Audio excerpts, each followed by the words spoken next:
Hello! Happy Mother's Day nga pala sa lahat ng mga butihing ina natin dyan. At especially sa mga ina na mga ina natin, ang ating mga lola. Medyo late yung upload. Akin. Sorry. Anyway, kung naaalala nyo, nakwento ko na pala sa channel ko yung about sa mga magulang, which is si mama at papa natin. Ngayon, pag-uusapan naman natin yung mga magulang nila, which is si lola at lolo natin. Ay, teka. Lo, hindi ka nakasama sa bidyong to, lo. Pasensya na. Ang aga mo kasi magpahingi. Kay lola na lang muna ako. Next time ka na lang, next time.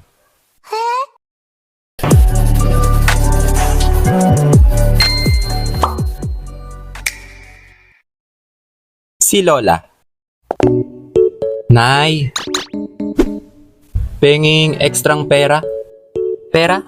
Para saan? Para may extra ako kung sakaling magkayaan kami ng mga kaibigan ko ng gala sa labas. Ay nako, ipanggagala mo lang pala. Wala akong pera. Nay, wala ha? Asan ba magulang mo? Bakit sa akin ka nang hihingi ng pera? Iniri ba kita? Kami ba ng lolo mo bumuo sa'yo, ha? Nay naman ekstrang pera lang. Ang dami pang sinasabi. Wala nga. Damot. Salbahing bata. Hala, ayan, sige, nag-away na. Isa kasi yung lola ko sa humubog ng pagkatao ko. Ikaw, ayusin mo yung pamumuhay mo, ha? Umayos ka. O, isa humubog. Siguro, sabihin na lang natin na sumubok ng pasensya ko. Yung lola ko kasi yung nagpalaki sa amin ng kuya ko. Dari! Oh, Nay, bakit po? Maligo na kayo. Tawagin mo kuya mo. Mauna na din kita paliguan. Sige po. Dari! Nay. Gising na. Gising mo na din kuya mo. Oras na ng kain, kumain na. Sige po.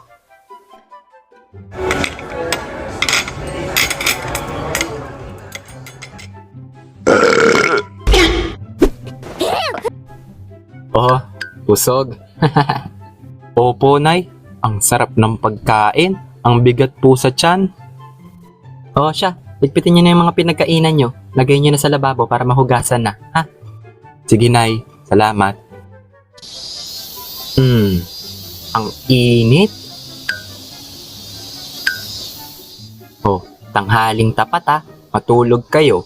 Mamaya na kayo lumabas pag wala ng init, ha? Patulog muna, matulog. Mamayang hapon na kayo lumabas pag wala ng init. Hindi, Nay. Diyan lang kami sa court. Diyan lang sa tapat, oh. Diyan lang sa court. Manonood lang po. Ano bang sabi ko? Bingi ba kayong magkapatid? Sabi ko matulog, di ba? Matulog. Opo. Tatagos ka ba ya? Sinubok ng pasensya dahil hindi minsan nabibigay yung mga gusto namin. Nay, bili mo ako nito. Kutsi-kutsihan. Kutsi-kutsihan? Bili na lang tayong kutsinta. Mabusog pa tayo, di ba? Kutsinta? Ito nga ang kotse gusto ko, Kutsinta. Siyempre, bilang isang bata, marami tayong iba't ibang bagay na gustong makuha, di ba? Dalhin mo nga lang sa labas ng isang bata. Marami nang magugustuhan yan. Oo! Car! Ang ganda ng car! Gusto ko din nun.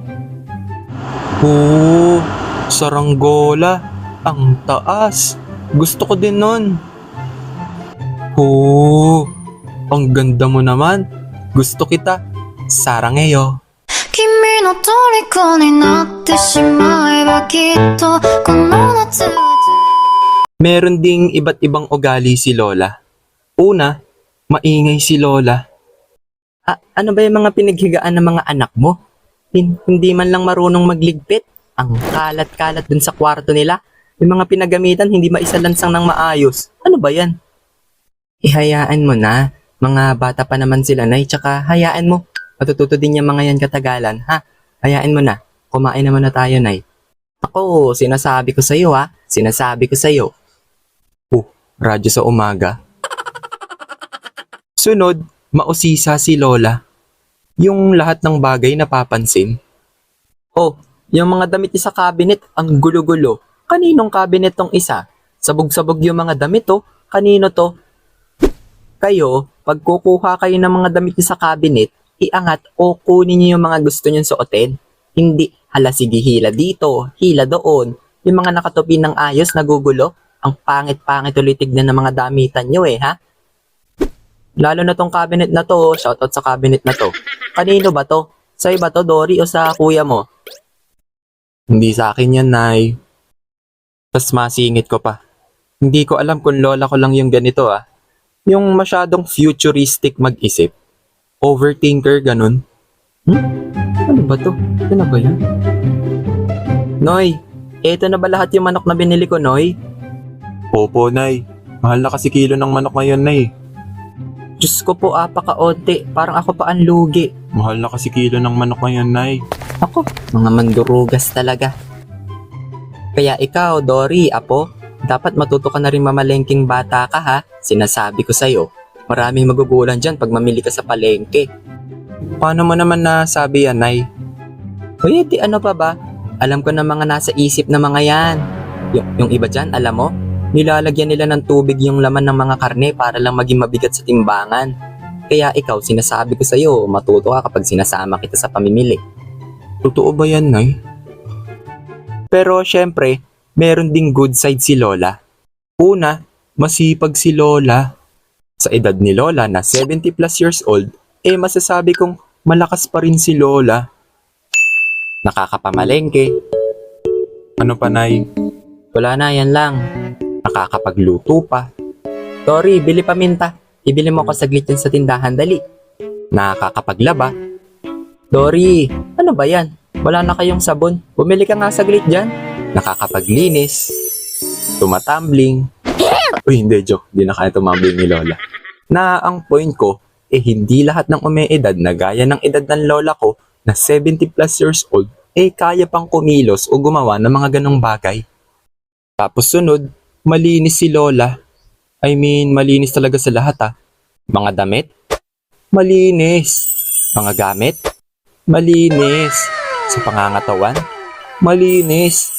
Kahit isang araw na walang ligo yan walang amoy fresh pa din. Naks. So ayun lang.